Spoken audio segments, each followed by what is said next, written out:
اللهم في ليلة الجمعة لا تدع لنا حلما إلا وحققته، ولا أمرا إلا ويسرته، ولا مريضا إلا وشفيته، ولا مبتلا إلا وعافيته.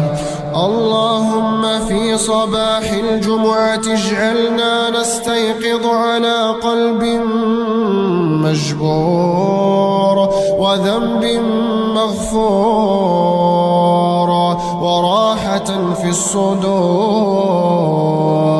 اللهم اجعل هذا اليوم تنتهي فيه المشكلات، وتغفر فيه الزلات، وتحقق فيه الدعوات،